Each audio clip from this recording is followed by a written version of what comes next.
Our first case dates back to September 5th, 1998, when 26-year-old Rashon Thomas was brutally gunned down during an early morning robbery in a friend's apartment.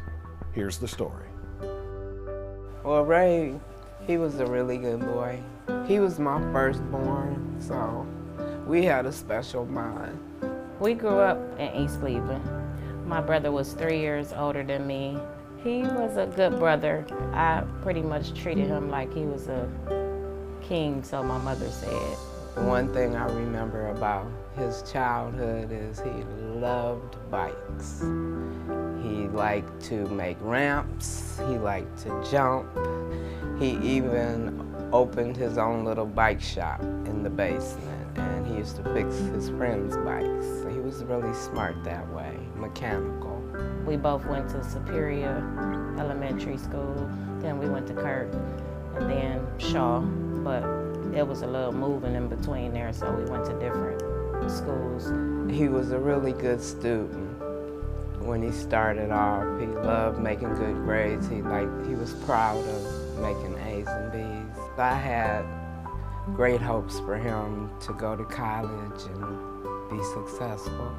I mean, he was just always a nice, fun person, funny, joked around all the time, cared about his family a lot. He was a really good dad. From the day his son was born, he slept on his chest. He loved that little boy. He has a son that is 18 and a daughter that will be 13. Unfortunately, he never got a chance to meet his daughter because she was born after he got killed. In his short life, that was his big accomplishment. He was a really good father. I was proud of him for that. It was September 5th, 1998. Uniform officers responded at about 5:55 in the morning to 15600 Terrace, apartment 1103. Report of shots fired and a male down. Uniform officers arrived. They began securing the area, talking to various people, and were able to find a victim lying on the floor, along with the leasee of the apartment, a female, and the victim's cousin.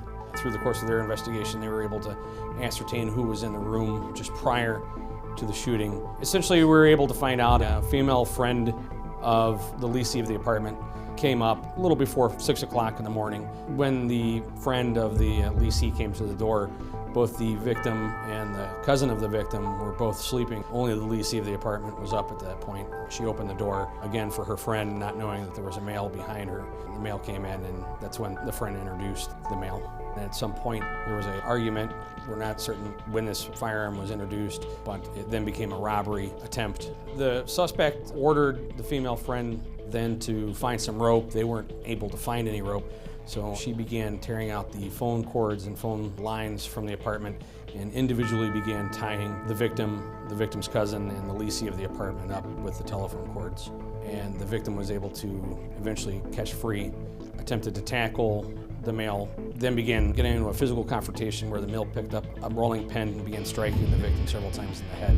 He began to lose the fight, and the shooter then shot the victim 3 times with a semi-automatic handgun, striking the victim twice, one time fatally in the abdomen area.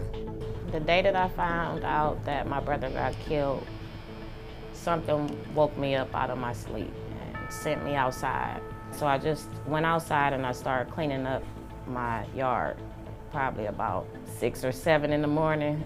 I see his friend and he's just sitting there looking at me, and so I'm looking at him, and so he rolled down the window and he says, "Ray got killed this morning up in the building." Automatically, I just panicked, so I just called my mother because I had just broke down at that time. And that morning, the phone kept ringing. Before I could answer the phone, I heard a car door close and I heard a wailing cry.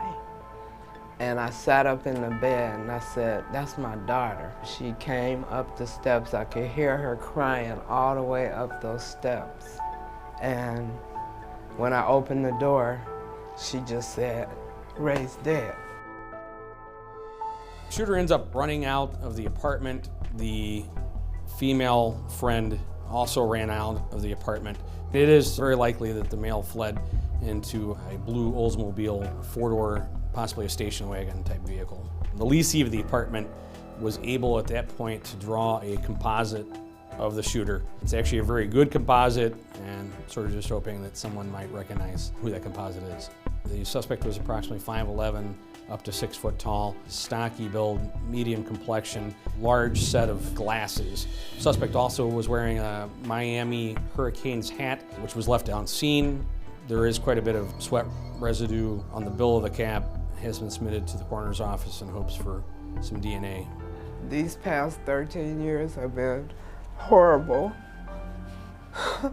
I miss him so much. So I say that it affected me a lot. I live every day, but in my heart, I'm not over it. And, you know, I try to block it out and keep on living. I think it's been hard for his son because he was only 5 when Ray died, and he loved him too, so.